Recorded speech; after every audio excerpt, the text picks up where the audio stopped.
Hey guys, welcome back. Today we're going to be looking at activity tables, which is a part of the networks topic, and we're going to be learning what an activity table is and also how to draw a network diagram from an activity table. So what is an activity table? Well, it's basically a table that just lists out the activities that needed to be completed in order to achieve a certain goal. So a lot of the time this will be used in stuff like project management, but the reality is you could kind of use an activity table for anything that you're trying to achieve. By the way, it's also known as a precedence table, so we'll interchange between those two things as we go along. All right, so here I've just made up a simple activity table for making burgers. So you can see I've got 4 columns, but we'll only really worry about what the activity is, and we'll see how one activity logically follows the next. Okay, so first activity would be the gathering ingredients. After that, you would preheat the grill. Then you would shape the meat, obviously, into the patties of your choosing.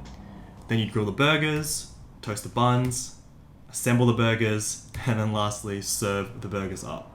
So here you can see a very logical way of processing the entire way of making burgers, and this is just how an activity table works. Okay, so the goal for us is to turn this thing on the left-hand side, the activity table, or a precedence table, into something that looks like this. So on the right hand side you have a directed network, you have a start and finish node, which obviously tells you where you start and where you finish, but also you have vertices which are labeled, or edges I should say, which are labeled with the activity. Okay, so here's a bit of language that we need to learn. From now on I'm going to be saying stuff like activity D depends on activity A. Or you can see the one below it, activity E depends on activity B. Activity G depends on activity E and F, and so on. Okay, so let's have a look at this diagram here. Let's try and reverse engineer this network diagram into our precedence table. So you can see we've got activity A, B, and C, and they all precede another activity. So for example, A comes before D. So you can see that D depends on A. B and C have no predecessors, so they don't have anything that depends on them. But you can also see E comes after B. So E comes after B, or another way of saying it is D depends on E, C depends on F, E and F depend on G, etc., etc. Okay? Now, before we actually get into it, there are 2 quick important ideas that I want you to understand. First of all, your network needs to be logical. So the whole point of doing these activity tables is to actually logically show how your network is going to play out. So you need to make sure that if there are certain activities which come before certain other activities, that that's represented by your network diagram, nothing more. Now, make sure you double check your dependencies, which I'll go over in a few moments. And if you are struggling to make it logical, you might need a dummy, but that will be the topic of another video after this one. For now, I just want you to know your network needs to be logical. Okay, the second idea is you want to converge vertices where possible. So here you see a simple activity table. So I've got activity C, D, and E, and activity C and D don't depend on anything, and activity E depends on activity D and C. So it could look something like this.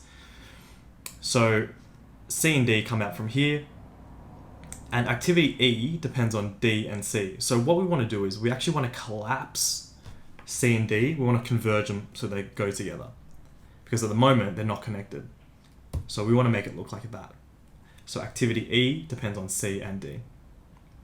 Now for those of you who are a bit technical, you'll kind of see I made a little error here. If there's no precedence, they really should come out of a starting vertex, but just ignore that for a second.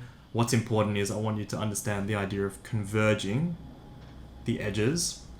As you can see here, C and D, they converge into one point so that E can come out. Okay, let's have a look at some examples, and hopefully it should clear things up if you feel like you're getting a bit confused.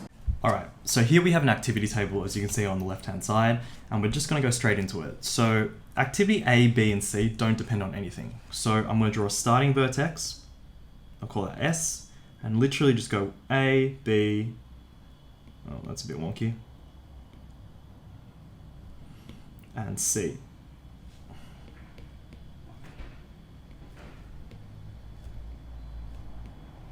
Okay, so those three are done. Now, next one, D depends on A. So I'm just going to stick D out here. D depends on A. Put these arrows in as well. E depends on B, so just stick him out here.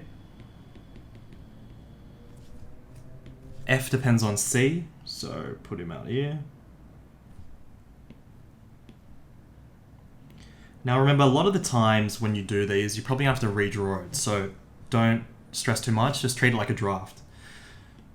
Okay, so G depends on E and F. So if you look here, E and F are here, but we need to make G come out of both of them. So a common error I see people make, I see a lot of kids make, is they'll draw an extra edge there and then make G come out here. Now you can't do that because this edge is not going to have anything on it. So go back to one of the ideas I just mentioned before, converge where possible. So what I mean by that is we can move this F all the way up here to join E, and then we can stick G coming out of there. We could also move E down to F and stick G coming out of there.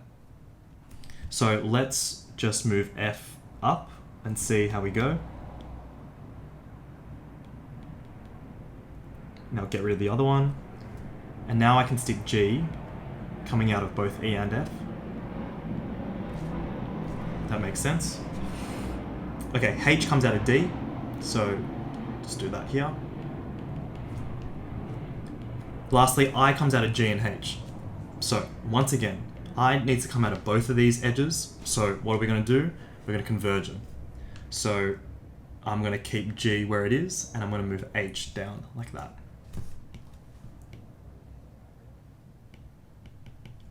Get rid of the old one. And now I can stick H coming out of both G and H, and I'm done.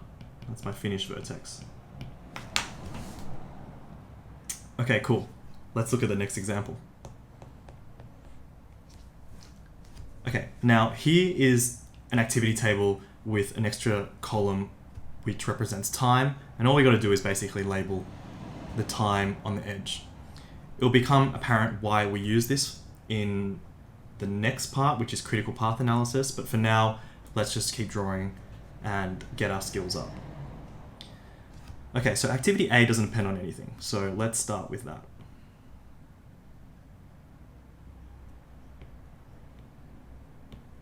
Activity A is here,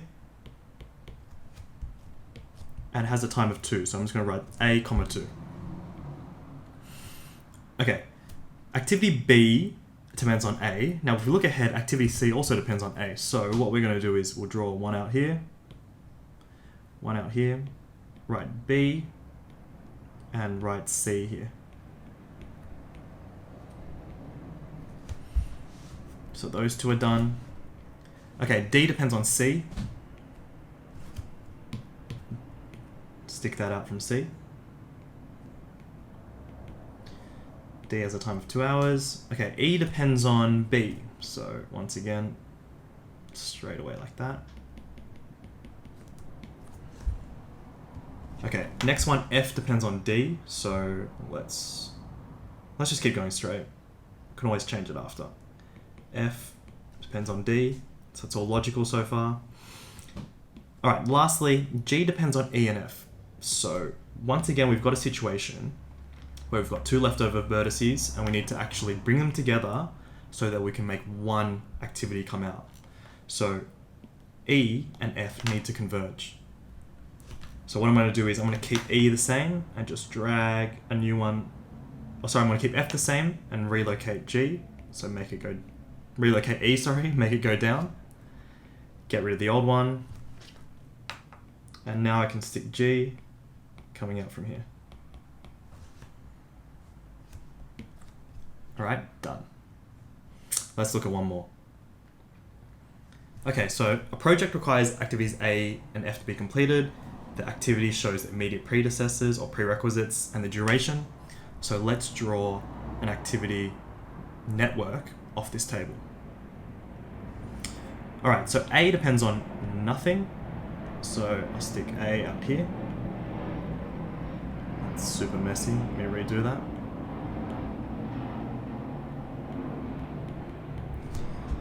Okay, B and C both depend on A.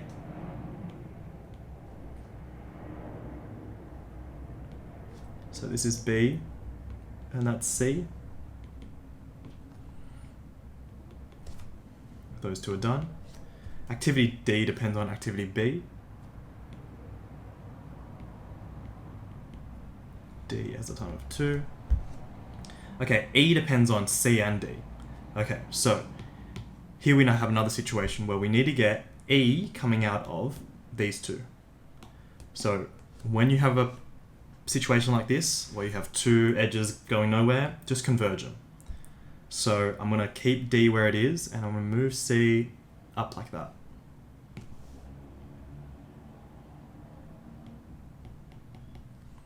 Get rid of the old one. And now I can comfortably put E here.